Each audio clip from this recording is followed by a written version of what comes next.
Let's get physical. It's Jordan here, back again with this week's update on all the physical releases coming to the Nintendo Switch December 30th until the 3rd of January, week 1 of January, I guess. As always, we're taking a look at all the physical retail releases, all the low print games up for order, some juicy imports, plus our spotlight section where we choose one game at random from our collection to show off to you guys. Well, that's what we usually do, but Christmas and New Year's celebrations are kind of getting in the way of that. But remember, if you want to support the show, leave us a comment with what you are playing in your backlog and what was the most recent addition to your collection. Remember, Santa has probably paid you a visit, so tell us, what did you get? Remember about the community spotlight I said last week? Well, that's going to be featured in this episode later on. Personally, Santa was quite nice to me. Well, I say Santa, I mean my mum and my wife were kind enough to give me some Switch goodness. My mum knows that I like Harry Potter, so she got me the Lego Harry Potter collection, which is great because I've been eyeing this up for a long time since it first came out. Thanks, Mum.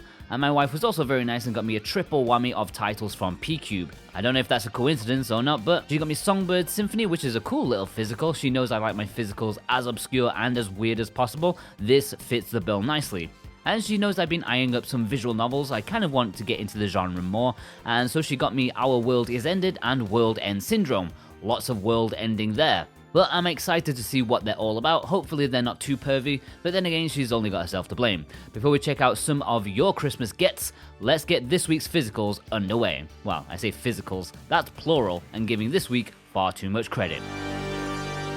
Dr. Kawashima's Brain Training is going to be giving you a lot of maths tests this week. This is a casual series from Nintendo, but when the series first arrived on the DS, I actually found it to be very therapeutic, and I was a moody-ass teenager. I'm not entirely convinced it will be able to recapture that magic on the Nintendo Switch, mainly due to its form factor, but I'm considering giving it a try. It's a cheap budget title, plus you get a stylus with it, at least for the listings that I've seen. I might actually pick this one up. I'm just completely shocked that they didn't release this a couple of weeks before Christmas, as it would have been the perfect Switch gift for your mum or dad.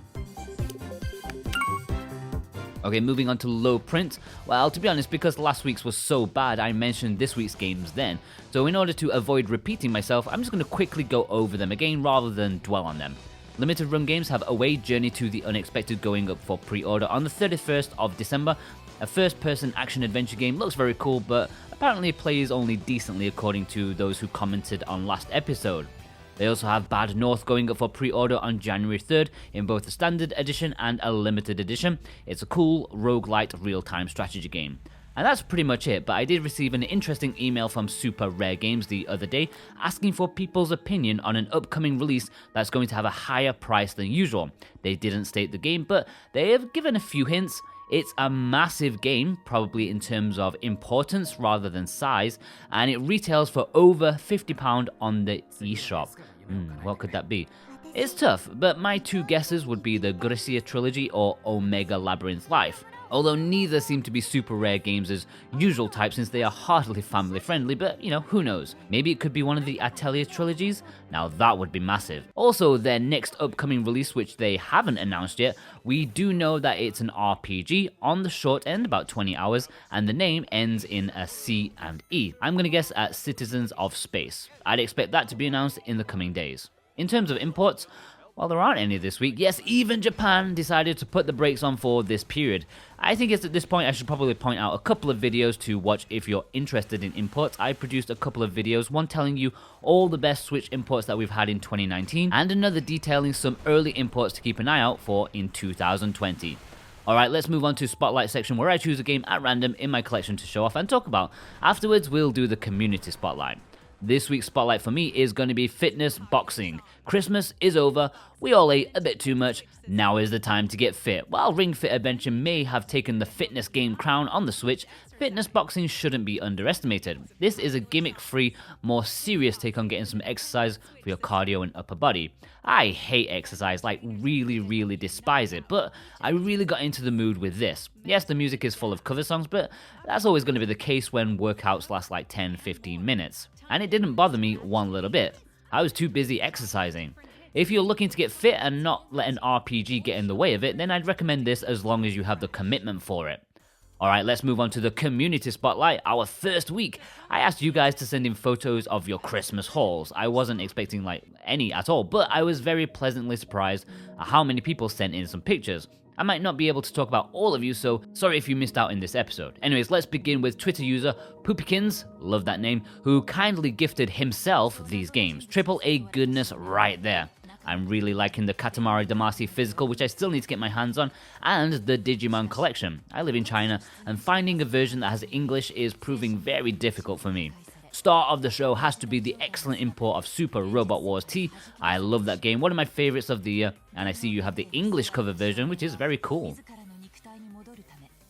A slightly dark photo from Twitter user ZazisLikeZ, but hopefully we can see All-Star Fruit Racing, a decently put together kart racer, not quite to Mario or Crash Team Racing standards, but it's a nice alternative for fans of the genre. Dragon Quest Builders 2, awesome. I have the first game, but I haven't put enough time into it to justify buying the second quite yet. And an interesting game right in the middle, we have Fishing Spirits, which is a surprisingly in-demand fishing game in Japan. It looks really cool actually, but sadly, there's no English as far as I'm aware. I'd like to give it a try though. Let us know what you think if you've played it. Big Gaza 2151 has 3 excellent AAA Switch games. Very happy to see Astral Chain getting some love. And say what you want about Pokemon, I had a really great time playing it. And we all know about Mario Kart 8, a game every Switch owner should have. I'm very impressed with Old Vaxxer's haul, mainly due to the eclectic nature of the games. Witcher 3 in its nice big box, the newest Assassin's Creed collection, Slay the Spire, a game I'm told is one of the best games ever, but, you know, I'm allergic to card games, so I don't want to try it. This is The Police 2, an interesting one, not the kind of game you think would get a physical release, but Lord bless THQ Nordic for their consumer friendliness. Siberia Trilogy, I'm definitely eyeing this one up. I was a fan of the second game when I reviewed it, and I want to sample them all. And although I can't see quite clearly, I believe the top game is an import physical of Oninaki. Anyways, this is a Square Enix action RPG. While there was a very small Western release, the best way to get this is via import, and it does have English on the cartridge. There's an import link in the description if you want to find it for yourself. Hey, they also got a sweet pair of Joy-Cons. Bison wanted to show off his lovely Special Reserves Games edition of Downwell. Yes, this may be the cheapest ever digital title to get physical, but when it's this lovely, it looks to be worth every penny. Look at that artwork, manual, also a flip grip. I'm not sure if that came with it or not, but either way, that is an essential accessory for the Switch if you like shooters. Benny Kong 64, a keen Switch collector, showed off some of his latest additions, all of which I'm very interested to see. You have the Aladdin and Lion King collection, great for those who want to reminisce about the 16-bit era. Everspace, which I believe is not the easiest game to get a hold of. Maybe I'm wrong, but I don't think it's sort of wide release, especially outside of Germany. Don't quote me on that though. Candle, Power of the Flame from Merge Games, one of their earliest releases and certainly worth a look. I think James reviewed it for the channel. Plus, you know what I'm loving. Yes, that sweet, sweet Final Fantasy 7 and 8 double pack. I'm still shocked that this happened, and I daren't open mine yet. But perhaps it's my most treasured Switch physical release, so props for picking that one up. And finally, we're heading over to Shandoria, who was nice enough to show off their recent additions. That big box Ring Fit adventure, many felt that we really underplayed how good this one was when we featured it in our list of all Nintendo's first-party games list. Great fun, great workout, looks like it could be a future series for Nintendo since it did sell quite well. AI Somnium Files, the Special Agent Edition, which includes an acrylic stand, stickers, art book, and a soundtrack. I do plan on picking this one up since it looks to be a fantastic game. They also got Waku Waku Sweets, a cool looking cooking game, kind of like Cooking Mama. As I said when I featured it in this very video series, I kind of want it for myself. And finally, they got the limited edition of Little Dragon's Cafe, with some nice character cards, a soundtrack CD, and a baby dragon plushie. I had no idea this got a collector's edition, but they sold me with the baby dragon's plushie. Okay, thanks ladies and gentlemen, really appreciate you sending in your pictures. If you want to send in your recent additions, either one game or 5 or 20, it doesn't matter, it's not a competition, send it to me on Twitter over at SoWhatAboutGame, or you can email it into us at contactors@switchwatch.co.uk, and maybe you will be featured in next week's Community Spotlight. If you do email it, just make sure you start the email title with Community Spotlight so that I don't miss it. And many of you suggested that I turn to Discord, and I will try to sort that out for next week, but this week I've just been really busy to look into that. Okay guys, I hope you enjoyed this scant episode and enjoyed seeing what other games people have been buying and adding to their collections. Feedback is always welcome, of course. Hopefully next week we can get back on track to some serious new releases to tell you about. In the meantime, I hope you have some great New Year celebrations. Check out some of the many videos that we've made this year that you may have missed. Take care.